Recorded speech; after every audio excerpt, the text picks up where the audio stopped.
Redes sociais têm o poder de desestabilizar países inteiros, rapaz. Será que essas redes aí elas podem atuar, entendeu? Sem dar satisfação para ninguém. Imagina uma atuação que é transnacional e não precisa prestar satisfação para nação nenhuma nesse mundo, cara. Na prática, a discussão sobre regular ou não regular é essa, hein? Bora ouvir o Gregório do Vivier, que a mensagem dele vai por aí. As redes sociais tomaram um protagonismo na nossa sociedade que eles não podem não ser regulados.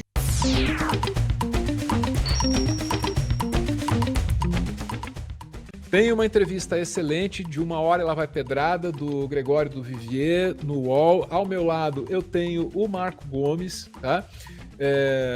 Compreende pra caramba a tecnologia, vive esse mundo, empreende nesse ramo, é um ativista pela liberdade dentro da rede também, de atuação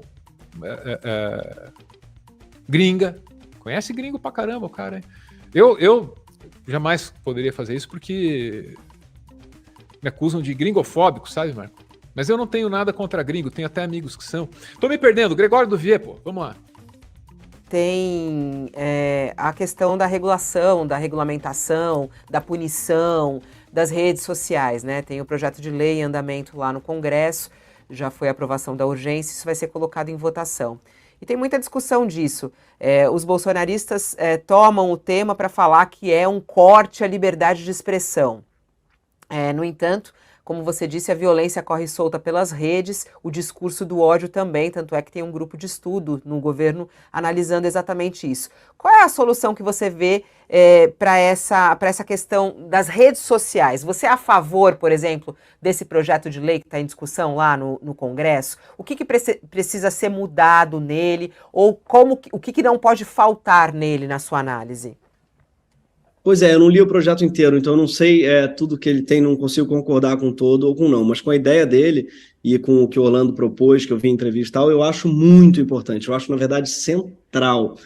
Ele falou que não leu, foi bem sincero. Eu tenho mais admiração por quem diz que não leu, por quem diz que leu, porque tem que ter muita humildade para dizer que não leu.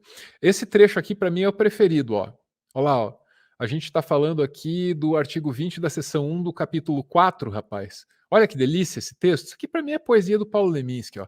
Os provedores devem disponibilizar de forma acessível, com informações claras, públicas e objetivas, ressalvados os segredos industrial e comercial, no idioma português, os termos de uso de seus serviços, que deverão incluir, aí vem os termos de uso e tal, né?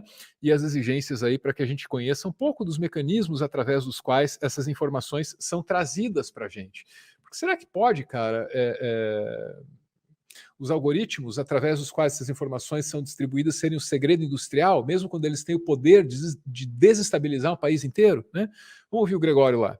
Sabe, eu acho que as redes sociais tomaram um protagonismo na nossa sociedade que eles não podem não ser regulados. Eu não posso confiar no YouTube para regular nada, nem no Facebook, menos ainda, para regular alguma coisa. Eles são o combustível para o caos que aconteceu no mundo. O caso muito clássico que eu falei de Mianmar aqui, não é? Era um país que não tinha redes sociais, de repente aderiram ao Facebook do dia para a noite, porque é um regime muito fechado. Do dia para a noite o Facebook entrou dando internet de graça para todo mundo. Aliás, dando Facebook de graça para todo mundo, que não é sinônimo de internet. Não podiam sair do Facebook. Então, de repente, 50 milhões de pessoas, sei lá quantos milhões de pessoas entraram no Facebook. E o país que tinha uma relativa estabilidade, era uma ditadura, mas tinha uma relativa estabilidade ali entre as pessoas, tal, virou uma guerra civil com um genocídio da população muçulmana do país. Por quê? Os monges budistas viraram influências de ódio, porque, de repente, a sociedade virou virou o mercado da atenção entrou em disputa, e o ódio é o que viraliza, e o Facebook, no Mianmar, é responsável por um genocídio, porque também ficou sabendo e não quis desligar. Quem teve que desligar, entre aspas, o Facebook foi o ditador do país, foi quem tirou, falou assim, foi a única maneira de estancar o sangue. Por quê? Uma rede social como essa, ela é importante demais para não ser regulada. É nela que as interações sociais acontecem, é nela que as figuras políticas emergem, é nela que os discursos políticos emergem, é nela que a imprensa, inclusive, se comunica, é nela que a verdade é discutida, os fatos são discutidos sobre o que aconteceu e o que não aconteceu. Ela é uma rede importante demais para ser delegada a um executivo do Vale do Silício, que muitas vezes não tem nem representação no país. Mianmar não tinha nem ninguém que morava lá. Eles nem falam nem a língua. Então, não tem menor interesse em regular, e mais, ganham muito dinheiro com o caos. Então, e a gente fala que é absurdo as fake news, não é, do governo, o gabinete do ódio, Bolsonaro. Cara, o Google ganhou dinheiro pra caralho. Você entrava nas eleições, o próprio Bolsonaro falou, joga no Google Bolsonaro desmatamento para você ver que eu não desmatei. Se você botasse no Google, tinha lá um anúncio patrocinado, uma fake news patrocinada. O Google ganhou dinheiro pra cacete com fake news. O modelo de negócio deles está muito ligado a fake news, está muito ligado ao discurso de ódio, e é claro que, quando eles veem uma regulação disso, o que eles veem é o modelo de negócio deles talvez começando a falir, mas é um modelo de negócios que ganha muito dinheiro com crime mesmo, coisas que são crime. Muito bem. O Gregório toca num ponto ali no final, que é o modelo de negócios. Ele usa a palavra falir, mas você poderia falar em estar em transformação. Será que essas redes não vão ter que achar outro jeito de ganhar dinheiro que não seja tão maléfico e não resulte numa coisa que um especialista, que eu já mencionei com o meu amigo Marco aqui em determinado ponto da conversa, esse cara define como um império da manipulação de comportamento. Não é só te mostrar publicidade. Não, é te mostrar aqui, ali, agora e depois, de maneira a manipular você, rapaz. E aí?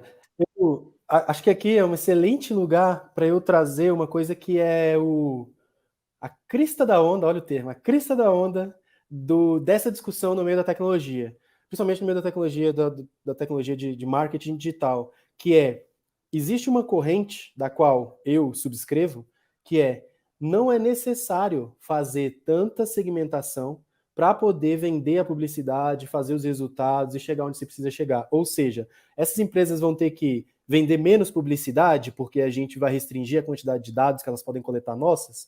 Não, isso elas dizem para poder se proteger e não querer intervenção. Não existe uma regra no mundo que diz assim, se você tiver que coletar menos dados de comportamento meu, você vai vender menos publicidade no semestre. Não é assim.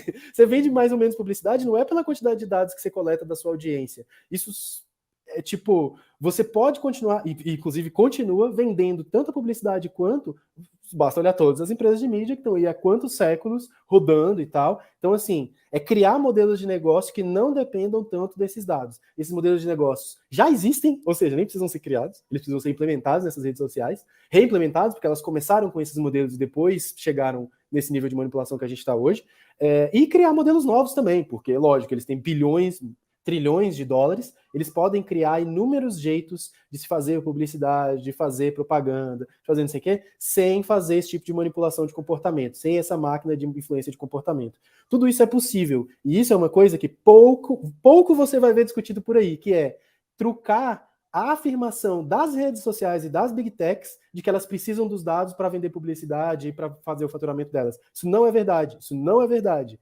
Repitam isso para todo mundo aí no bar, no teco. Não é verdade. Elas podem vender tanta publicidade quanto, ou mais, com métodos menos invasivos, menos menos monitoramento. Com menos monitoramento, elas podem vender muito mais publicidade, mesmo assim. É isso.